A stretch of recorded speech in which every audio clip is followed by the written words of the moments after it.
Black is the Body, Chapter 3, right? Yeah. Scar Tissue Thinward, Chapter 3 is Interstates. I read this one in 3 chunks. So, 3 nights, I believe, yeah. Which is weird. I usually knock it out in one night, but it's been a hard week, a busy week. Weird week. So I would read a little bit, then go to bed, and then I read a little bit more and go to bed. And then here I am on last night. Somehow enough, it is the night it's due. But better than I did last week, right? So, to describe the story, she starts off taking us on this trip. And they're driving from Nashville to Mississippi. And they talk about this debacle they had between John and her father about stopping at a gas station. And it opens up an insight that I don't really think about a lot as a white person. You know, I do a lot of driving around and traveling. And every once in a while, I will stop in a weird restroom. Like, I remember one time I was driving through Louisiana, and I stopped in the bathroom, and there was a KKK hotline written in a stall. And I remember, like, I didn't know. I mean, I know that some people may have wrote that as a joke, but no, it felt very real, and it was like so odd and shocking and like almost dreadful, completely dreadful to like think that that is still alive and well and like advertised in the bathroom. So when I felt that, I like felt not home in that gas station, and I can't even imagine what it would feel like had I been black or anything else really other than white, because you know those KKK folks aren't fond of much of anybody. So yeah, it that's one example of a time I actually thought about that. Other than that, I have to say I mostly just go to gas stations and restaurants, and it's just something you don't think about. Every once in a while I'll walk into one and it will have something crazy like that, or you know, it will just feel a bit more run down than it should, and you're like, oh, this is weird. But when Emily Bernard talked about how they would use those green pages or something like that, she used it. She said the modern Underground Railroad. It just amazed me that like there's that many steps that black people used to take and still might even take, depending on where they're traveling. So then she continues, she talks about food a lot. She talks about this reunion they get to, and the debacle about food and how there was drama and they didn't want to eat the food. John really wanted the food, and now everybody knows to give them food. And then at the end, she ties it back into her marriage.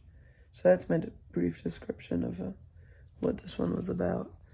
I hope I'm not butchering that too much. I feel like I'm missing out a little bit of the middle. Well, I mean, there is that nice part where they talk about the family line, the house, the Jefferson Place and stuff. And she traces out like an interracial couple that starts that family. So you get to see that play with Emily's relationship too with John. And that's intriguing as well. I guess I would be before E. My interpretation, I honestly found this chapter more of a love story. I think for for the most part, I interpreted it as an interracial love story. I know it's called Interstates, and she made a emphasis in the beginning about travel. Oh, there's that train. I'm telling you, it's so loud.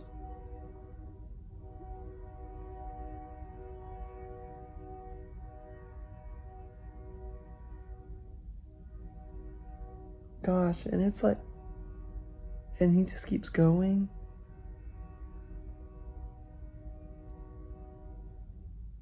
Oh, and that is all night. And that is all night. College kids, man, you know, we've got a lot to deal with. And then, like, there's a whole nother layer of, like, just, you know, they're like, oh, well, they're just college kids, right? So they can just, like, you know, pay a bunch of money to live next to a train track and, you know. Anyways, my interpretation, yeah, I felt it was a love story. I felt that we got a real insight on what it meant to be in an interracial relationship, especially a mature one, a marriage. And she plays with that relationship between her dad and John a lot. It starts off with an example of that almost dissonance, right? The tension where he had to pull over. And then we see it too with the eating, and it just comes back and forth through the story. John trying to prove himself as an authority figure to her family. And then we see him also getting along with George and the fruit seller. And so I really just felt it. I guess the same way an interstate takes you to a new place. All right, not to be cheesy here, but, you know, Emily Bernard takes the interracial couple to a new place.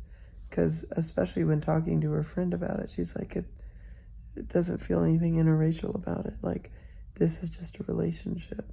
So she honestly kind of paints a picture of interracial relationships that we don't get to see very much, which, great, right, is a common theme of her writing. She does open up a lot of discussions that aren't normally discussed. Evaluation. I think she did a good job explaining the interracial relationship.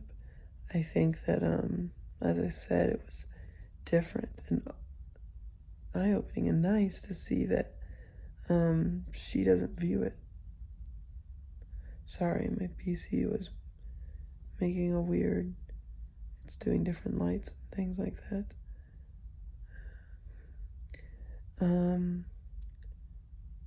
I'm so sorry that this is on Scatterbrain. This is tough.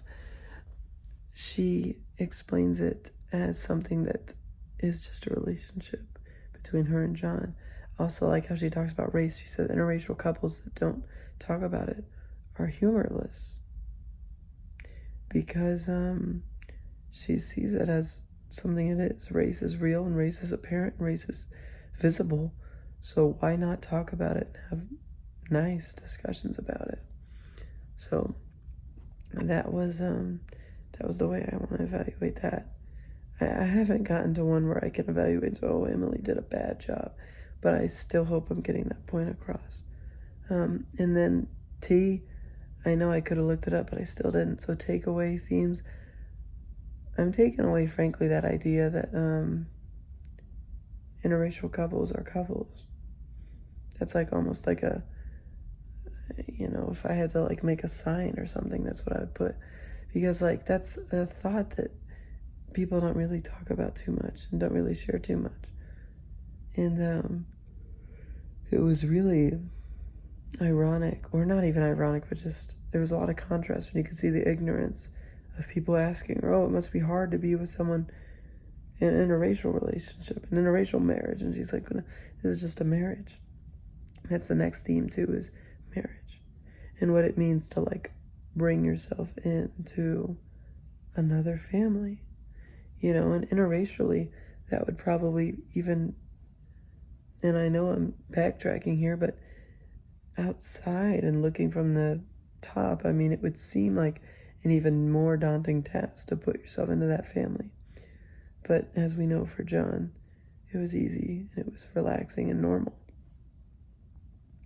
And then food. We had a connection to food too. And I like how they tied it between Caribbeans, I don't know what you would call people from the Caribbean, and Italians about food and family. Because food is this bonding thing, this cultural bonding. And John used it not only as a point with the family to get together and find a mutual talking and loving point, but also with the fruit man. So I'm at 10:37. I'm going to cut it off. But yeah, that was Black is the Body, chapter 3.